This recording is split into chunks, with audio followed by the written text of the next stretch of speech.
Hmm. Let's get some descriptions in here. Let's get some descriptions. Roger, what are you thinking, man? I don't know. Hey, Melissa, can you grab the trash can over here just in case? Jazzy, what are you thinking over here? It's disgusting.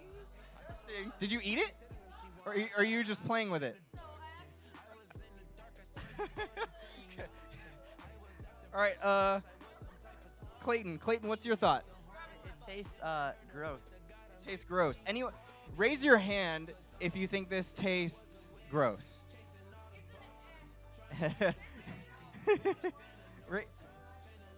Raise your hand if you think this tastes. You would count it as good, like you enjoy this. Oh yeah, we got one. Nice. All right. Do we have it? Do we have any guesses of what it is? All right, hold on, Merrick. Is it like dried sardines? We got a question of we got dried sardines as one guess. Weston says dried crab. Yeah, Mason. Some sort of pepper thing. Pepper thing. All right, got some pepper on it. A bug. Anyone else? Any other guesses? Isaiah, what are you thinking? Rate it 1 out of 10. A 2 out of 10. All right. All right. You can take your masks off. Hey, Chris. Chris, you want to bring up the item of which it is? All right. He will show it to you. As a reward, we're gonna get you guys some Hello Pandas for participating. So.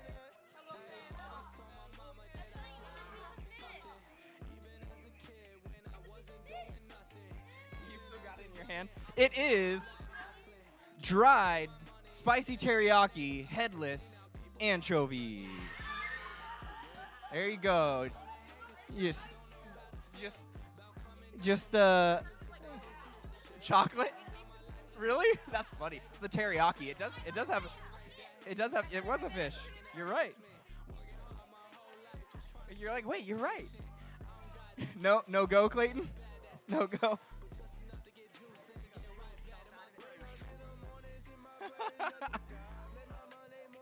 Some dried anchovies.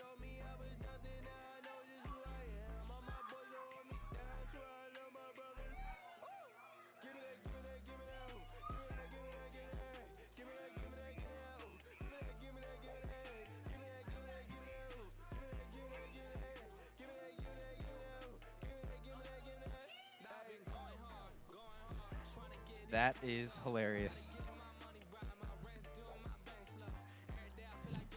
Sweet.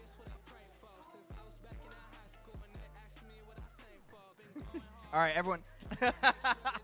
just don't put me anywhere near it. I'm totally okay. Ignorance is bliss. That's beautiful.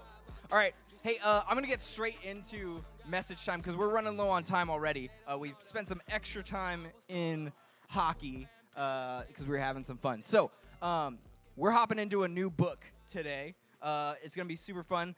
Right after Proverbs, we've been in Proverbs, checking out different Proverbs, talking about God for a while. And we are hopping into the next book right after Proverbs, at least for this week. That book is called Ecclesiastes. Has anyone heard of the book Ecclesiastes at all? Yeah, it's in the Bible. Check. Got it. Nailed it. Yes, it is in the Bible. A book called Ecclesiastes. And it's written by, whoa, uh-oh. Oh, yay. It's written by the same guy that wrote Proverbs. This is still Solomon, dude who got a bunch of wisdom and wrote it down in a bunch of Proverbs from God, got a bunch of wisdom, wrote down in the book of Proverbs.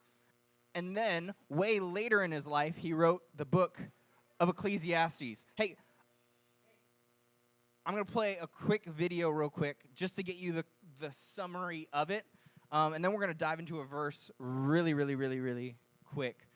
Before we play the video, James, I'm just going to pray for us. Guys, if you want to join me in prayer, let's just take a second, direct our hearts and attention with taking all the fun, taking all the joy, taking all the fish taste in our mouth, all of it, and just taking it to God, taking our hearts to him, remembering that he's here with us. He's who we're here to serve. and love and hear more about. So, God, we love you. God, thank you so much for this night. God, thank you for letting us just have fun and go crazy in the parking lot, swinging sticks, trying to score goals. God, thank you for friends and the community that you're building here. Thank you for giving us people that we can talk to and have fun with, Lord. God, you are good, and we praise you and we celebrate you, Lord. And I pray that we feel that today, that in the midst of our lives going around and around and around, God, that we would know that you are good and treasure that fact, especially right here, right now, as we dwell on who you are. So we love you, Lord. In Jesus' name, amen. Cool. Hey, let's learn a little bit. We're going to watch this video. It's about 6 minutes, but super cool. If you guys ever want to burn time on YouTube, the Bible Project is the business. So let's go.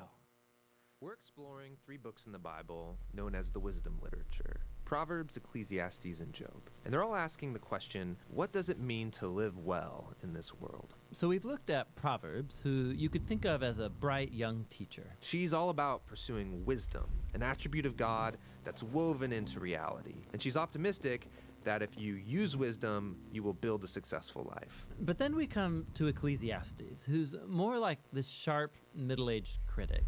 And he says, You think using wisdom will bring you success. You'd better think again, because life here under the sun is meaningless. And that's a phrase he uses a lot in this book. but to understand this book, we have to realize first that we're hearing 2 voices. So first there's the teacher, and we've been calling him the critic. He's the main voice in the book. But he is introduced to us by another figure, the author.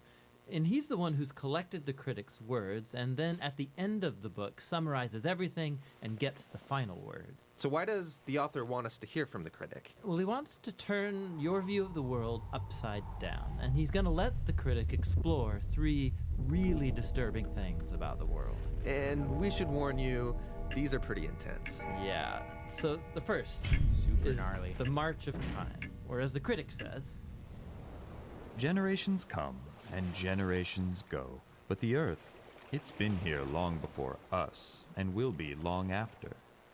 No one remembers people from long ago, and all the people yet to come, they too will be forgotten by those who come after them. So, on a cosmic scale, you and I, we are just a blip. Stars are born, and then they die and form planets which orbit new stars, and those planets, they change over time and eventually burn up. And amidst this cosmic backdrop, my entire existence is like a blink in time. Which leads to the critic's second disturbing observation, that we are all going to die. Humans face the same Gnarly. fate as the animals: death. All people, the righteous and the wicked, the good and the bad, those who offer sacrifices to God and those who do not, they all share the same destiny. All this activity and madness, then we all join the dead. Man, this book is depressing. And so is the final disturbing thing for the critic, and that is life's random nature. So in Proverbs, life isn't random. There's a clear cause and effect relationship between doing the right thing and being rewarded. But the fact is that life doesn't always work that way. The critic has observed a glitch in the system. He calls it chance, or in his words, The race doesn't always go to the swift, or the battle to the strong, nor does food always come to the wise, or wealth to the brilliant, or favor to the educated. Time and chance happen to them all. So his point is that you can't really control anything in life. It's just way too unpredictable. So if I want to master life, Then you're setting yourself up for a fall. Now, throughout the book, the critic uses a metaphor to tie together all of these disturbing ideas. Nearly 40 times he says that everything in life is hevel. It's a Hebrew word that means smoke or vapor. Like smoke, life is beautiful and mysterious. it takes one shape, and before you know it, it takes a new shape. And smoke looks solid, but try and grab it, it'll slip right through your fingers. And when you're stuck in the thick of it, like fog, it's impossible to see clearly. Now, our modern translations have lost the metaphor, and they usually translate hevel as meaningless. But if you read closely, the critic isn't saying that life has no meaning, but rather that its meaning is never clear. Like smoke, life is confusing, it's disorienting and uncontrollable. So What are we supposed to do with all of it? Well, surprisingly, Great the question. critic first of all acknowledges the perspective of Proverbs. He says it's a really good idea to learn wisdom and to live in the fear of the Lord. Really? I mean, he just said that doesn't guarantee success. But he knows it's the right thing to do. But secondly, and more often, he says that since you can't control your life, you should stop trying. Learn to hold things with an open hand because you really only have control over one thing, and that's your attitude towards the present moment. Stop worrying, he says, and choose to enjoy a good conversation with a friend, or the sun on your face, or a good meal with people that you care about. The simple things in life. Yes, and both the good things and the bad, because both are rich gifts from God. And that's the surprising wisdom of Ecclesiastes.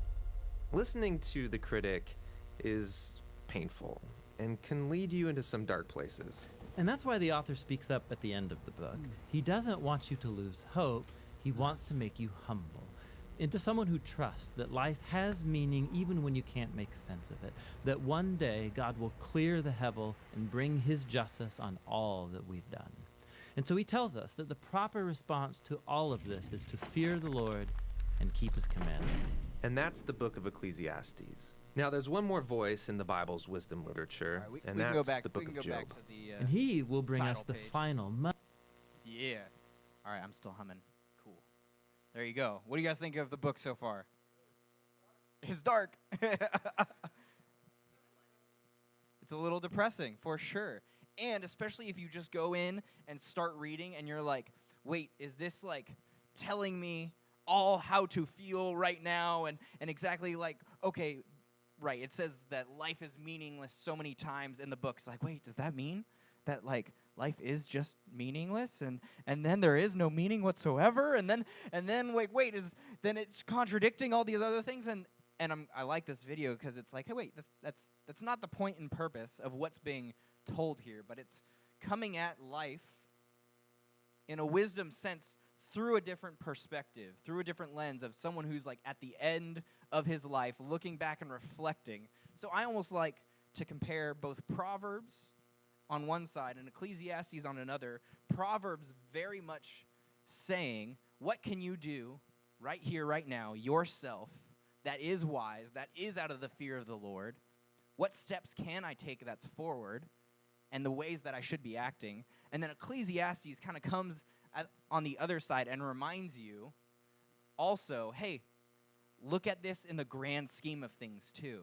Look at this in the way zoomed out perspective that, hey, life is short. Yes, we all are going to die at some point.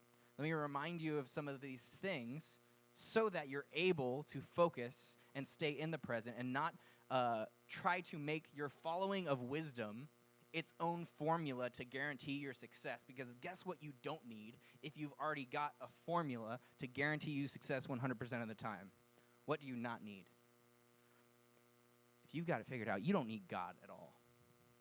And that's not the reality that we live in. And that's not the design that God has for us. He's desiring us to involve him in our daily lives. That's what he made us for. So in all of this, whenever we talk of the heaviness of things in Ecclesiastes, know that we do have purpose here on life. And I think it's actually really important to dive into it because as you grow and as you start thinking about these big questions in life, I don't know if you guys ever get on like philosophical thought things like, what is the meaning of life? Why are we here? What does true happiness look like? Why is there evil? All these different big question things. If you haven't started yet, at some point you will. Or at some point you'll have a friend who will. And you'll be like, I don't know yet. I don't know what to think. And I think Ecclesiastes actually does a good job of bringing in the questions of what is meaningful in life? How can I see this from a different perspective? So to jump right into it, one, we're going to be talking about this word abundance real quick. Do you guys know what this word means at all? When you think of abundance, what do you think it means? Full of something. That's great. A lot of. Lots of buns. And they dance around. Yeah. A great amount. Sweet. A large supply. Very cool. Good job, guys. And a lot of times I think when we hear this, we think of like stuff. We think of like the amount of things that we can have. I'm living in full of abundance. That means my family's got a big house, and we've got tons of food in the cabinet, and we've got, we can do kind of whatever we'd like. I've got an abundance of things, and I live in this abundant lifestyle. And there actually are a lot of preachers, sadly, who will go and take this concept of biblical abundance and throw it and put it into the worldly perspective of God's going to give you abundance. And that means that you're going to live a happy and beautiful life your whole life through, and it's going to be full of all the money, wealth, hopes, and dreams that you could ever want, and God promises that if you believe. And there are a lot of preachers who go out and say these things. And I think they should read Ecclesiastes, because just like it says from the critic's perspective is, hey, there's chance. Sometimes things just don't work out in this life. But we can still choose how we walk and trust within the Lord. So I think abundance looks different when we look at it correctly from a biblical lens. To jump right into Ecclesiastes a little bit, I'm just going to zip through this verse. But in my studies, it basically said, this is, one of the saddest verse, and I couldn't figure out how to get the, weird glare off the words, so sorry if it's hard to read. It said this is basically, one of the, saddest verses in Ecclesiastes, so just you get a glimpse if you guys want to go and check it out. This one, it goes and says, there's all these oppressors, and behold, tears of people who are oppressed, and there's no one to comfort them. These are things he's saying he's seen over his life. And on the side of the oppressors, there was power, and there was no one to comfort those who were being oppressed. And I thought the dead who are already dead are more fortunate than the living who are still alive. That's a depressing statement. That's super dark. Whoa, no, it's okay, James. Don't worry about it. I tried. But it says, those who are already dead are more fortunate than the ones who are alive and who still, and who have to witness, all of this suffering. It says, but better than both is he who has not yet been and has not seen the evil deeds that are under the sun. So it's just this snippet of perspective from someone on the end of the life that seems super dark and deep. It's whoa, that's a tragic statement of, as you go in life, we're going to see a lot of dark, evil things. As part of what we got to be geared up for is there's going to be some brutal things in this world that we will see. There's no avoiding that. But there is hope in and through it, no matter what. In the verses right after is what I want to focus on a little bit today. Let's go. It says, then I saw that all toil and all skill in work come from a man's envy of his neighbor. This is also is vanity and a striving after wind. There's that wind, that striving after vapor, this thing that you'll never be able to really grasp. This striving and saying, hey, I'm going to work my life. I'm going to chug away. I'm going to climb, the ladder. I'm going to work my butt off for success so that I can be the top dog in everything, and so that I can be world famous and everyone will know me, and I can look around. And it says that envy is such a big part of this, because what drives us is this comparison game of looking around and saying, hey, they're being successful. Wait, I need to do that. Wait, now that I've stepped and I've tried to do my best and I've moved forward in life, now I look around again and I compare myself to others, and but there's still someone more successful than me. Wait, that means I can't be good enough yet. They're still better than me. That means, wait, I'm still not good enough. And this state that it leaves you in is this state of constant emptiness.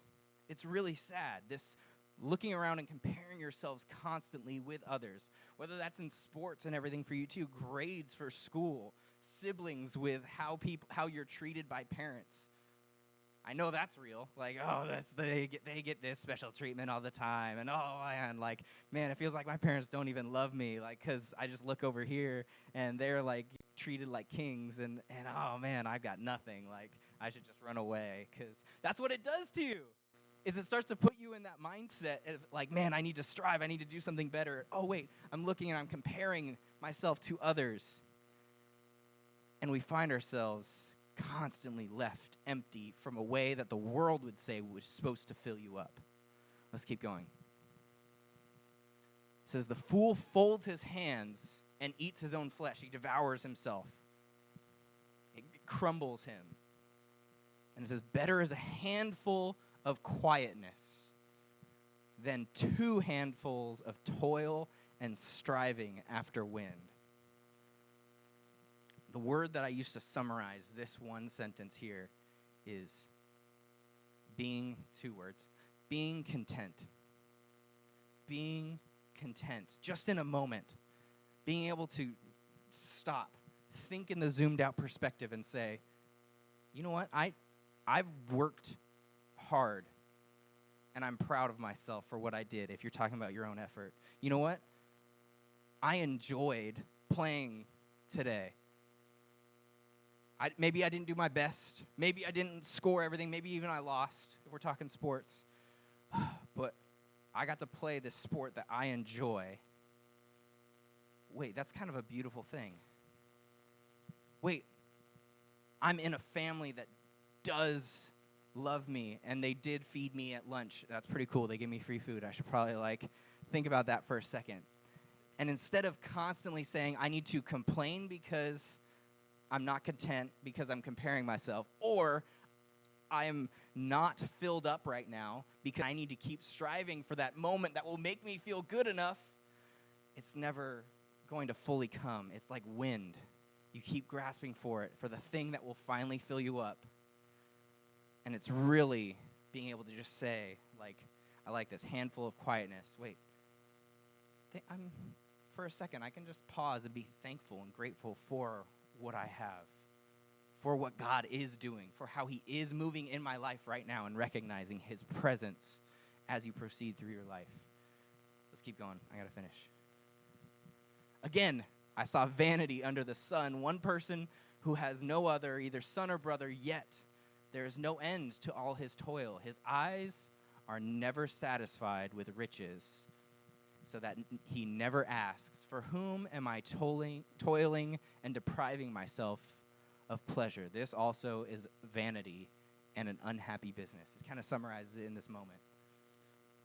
You don't want to get to this point where all of a sudden you look around and you find yourself and you're alone and you're ungrateful because you never treasured what was happening in the moment around with you. You never looked around and said, man, I've got great teammates. I just stayed mad at them the whole time because they weren't doing what I wanted. Or man, I've got a sweet brother or sister around me. But instead you've been toiling and saying, I need something better. Things aren't good enough. Wait, I need abundance. Wait, I'm still trying to get abundance. I'm still trying to earn all the things that I'm supposed to have. I'm supposed to have the best things ever. And it feels like this. I'm going to see if I can do this while holding my mic in my arm. Yes. Feels like this. If abundance is, man, I'm meant to fill up this cup. And it feels like you go and you're just like, okay, wait, but I just gotta keep filling. I just gotta keep trying, and I gotta try my best, and I gotta keep going. And it's this idea of, man, if I just keep attempting to pour, then it'll finally fill me up somehow, some way. And I look around and I see someone else's cup that's more full than mine and saying, man, I feel like I don't have any water whatsoever. That's not what abundance looks like. Being able to have abundance in your life is being able to say, I'm going to let God fill me up. I'm going to let God be the one and allow him to enter into my life, to think thoughts with him, to say, God, what are you doing right now? Oh, wait, I can be thankful for all the things that I have. Yes, I haven't accomplished all the goals that I want. Yes, things aren't the best. The world surround me is full of pain, but you are with me. I know how much you love me. I see all that you're doing for me because I'm able to pause and look in the zoomed out perspective and say, wow, you are good to me. And then you can go and proceed to live your life in the presence of God as you go through the daily, normal things that might not look exciting, but are important. So, a few final things. Worldly abundance is trying to fill you, right? You got to get the cars. You got to get the money. You got to get the stuff. You got to get the house. All that stuff. Supreme. Worldly abundance means I got all those things. That's going to make me happy. Godly abundance is allowing God and knowing that he can keep you filled no matter what your circumstances are. Jesus went and told the woman at the well, saying, hey, I've got water. I've got a well that never runs dry. You will never be thirsty again. I will fill you up. He says, I am the living bread, and those who eat me will not hunger anymore because it's filling. The abundance is not from the stuff. The abundance is that no matter where you are in this tough life, we can find a piece of contentment. I can be content. I know my God is with me. Keep going. Abundance comes from contentment in his presence and the process of just living. Boring things in your day-to-day, doing homework. Homework is lame, and it feels like some of the hardest thing, and it's like it drags on. You can be content in doing homework if you allow God into that space and say, hey, you know what? Like, yeah, I'm learning stuff. I get to learn things. God's here with me. Like, I'm not alone. It's not it's not purposeless. Finding some of the purpose is being able to enjoy the process of God being with you in this life. Do I have anything else, James? It's beautiful. All right. Love you guys. That's part of Ecclesiastes, and it's pretty gnarly, but I think it helps us with a zoomed out perspective of this life goes fast. Let's enjoy what God is doing around us. Cool. Let's go to some small groups.